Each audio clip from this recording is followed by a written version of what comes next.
što se nas, što se mog sad programa tiče jednog grupe ljudi oko mene, mi hoćemo i napravili smo jednu platformu socijalističkog suvereniteta i želimo da podelimo naša razmišljanja sa ljudima iz SPS-a i Pokreta socijalista Aleksandra Vulina, da probamo na toj platformi da javno imamo jednu diskusiju i da vidimo šta oni misle o tome, da li je to dobra pozicija, nezavisno od toga da li će se to pretvoriti u operativnu političku saradnju posle toga. Suština tog programa je u 3 elementa. Jedno je čovek u centru. Ne može samo kroz platu, jer onda oni koji imaju manje plate ne mogu da obezbede deci dovoljno kvalitetno obrazovanje, dovoljno zdravstveno, mnogo se plaća iz privatnog džepa i kad si osiguran. Da, zdravstvenu zaštitu.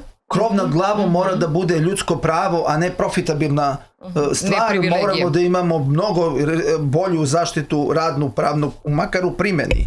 Ako se kaže da je 40-satna radna nedelja, da je stvarno 40-satna, ako se kaže da ne možeš da držiš ljude na određeno vreme, oni rade 10 godina posao na neodređeno vreme i tako dalje. Druga stvar je 5-godišnji plan. Moramo da imamo planiranje kojim društvo određuje svoje ciljeve. A tržište je tu da efikasno sprovodi te ciljeve. Ako pustiš da radi tržište, ti ćeš na kraju uvijek imati neki krupni kapital, u našem slučaju strani krupni kapital pre svega, koji ti određuje ciljeve, a to nikad nije dobro za to društvo.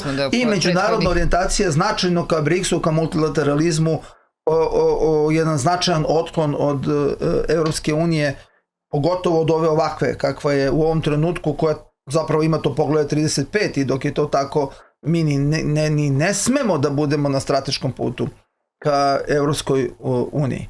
Tako da u tom smislu se nadam da će ta jedna, mi mislimo da je to jedna nova politika. Što ste rekli, platforma koja je zasnovana, kako je ime? Socijalistički suverenizam. Da vam nije možda to, ja sada ovako kao... Socijalistički da li bode oči. Da li bode oči. Pa hoćemo da bode oči. Hoćemo, a baš da vidimo kako ćeš ti iz neokolonijalnog položaja na osnovu liberalne ideologije da se izvučeš. Pa nikako.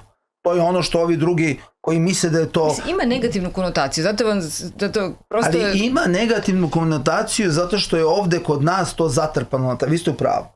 To je zatrpano na taj način. Ali dok ne revitalizujemo taj odnos prema čoveku i jasno ga označimo šta ti je krajnji cilj, nećemo nikad uspeti ništa raditi. Dakle, da li je to teži putem, da li je to marketinški komplikovanije, u nekom smislu jeste, ali s druge strane mislim da je ohrabrujuće za jedan veliki broj naših ljudi koji u stvari u sebi baštine tu jednakost. Taj jedan osjećaj mnogo veće pravednosti u društvu, pa su bili decenijama pod kanonadom, taj komunizam, socijalizam, to je užasno, a kad ga pitate, ja sam skoro imao sa gospodinom Gajićem na tu temu, isto njemu to komunizam, to sve grozno. Njemu kažem, pa dobro, mislim da ste vi završili pravni fakultet u Beogradu svoje vremeno. Kaže, jes, pa to bi rekao socijalistički pravni fakultet. Kaže, jest. Pa je bio bolji nego ovaj sada? Kaže, stvarno bio mnogo bolji. I sad tako možemo da pitamo ljude koji imaju više godina. Da, kad se rašlane. Kad se rašlane, šta sad... Da li je bilo grešaka? Naravno. Da li treba ponavljati te greške ni slučajno? Dakle, snažno si oslonjen na nacionalnu državu, zato što su to jedine poluge koje možeš da se suprotstaviš stranom nedopuštenom uplivu. Toga smo svesni. Naravno, puno poštovanje Srpskoj pravoslavne crkve, uvažavanje, bez obzira na lični stav i tako da. To su otkloni neki od komunizma koje su... Internacionalizam je zabluda, nema... Lepo je da imaš kontakte, ali samo preko države. Može preko države koje međusobno dobro sarađuju. Ali imate model na koji možemo da kažemo da neka država danas tako funkcioniš? Kina vam je idealan model te vrste. Ali opet kažemo totalitarizam, pa zato to nije dobro. To je sve u redu. Ajmo mi da imamo taj... Jedna vaša kolegica me to pitala, nešto sam spominjao, Južna Koreja, njoj je nešto zasmetala Južna Koreja. Ja kažem, pa dobro, ali oni imaju Samsunga, mi nemamo.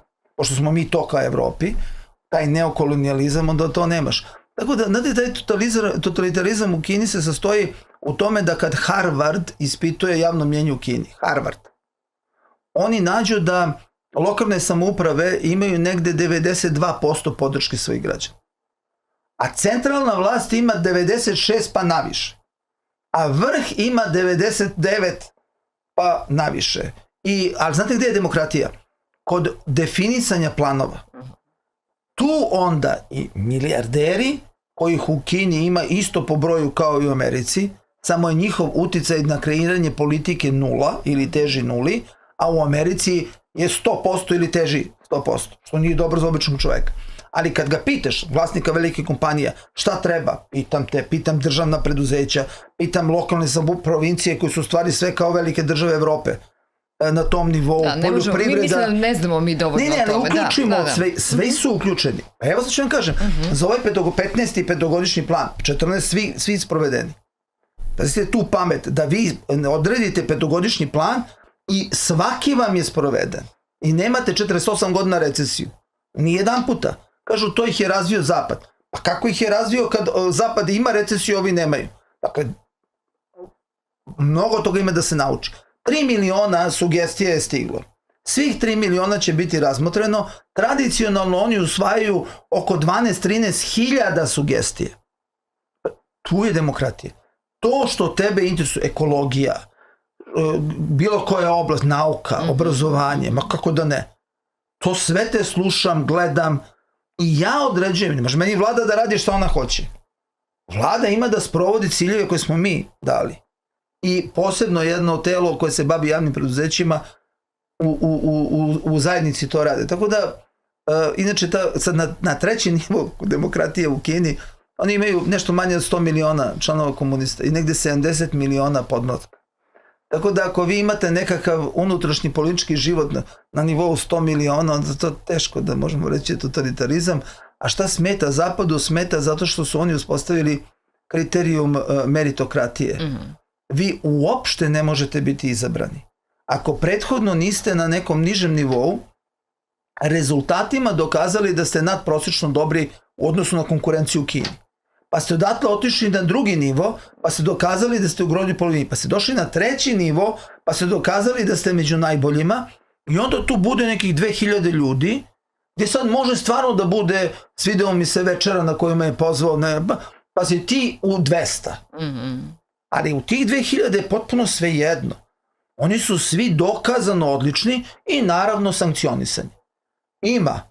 Posle vremenom neko umisli da je ne znam šta, sad su neki generali bili umislili, pa su počišćeni. Naravno, generali su stigli do medija, možete misliti u vertikali svakog generala tih pukovnika, popukovnika, majora, koliko je sve počišćeno.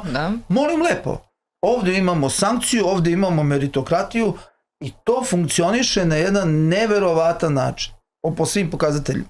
Sad naravno ne možemo mi da kopiramo sve, ali ta ideja je izuzetno zdrava i izuzetno dobra i mora da se institucionalizuje. Da ne bude onaj ko raspolaže budžetom da on određuje strategije.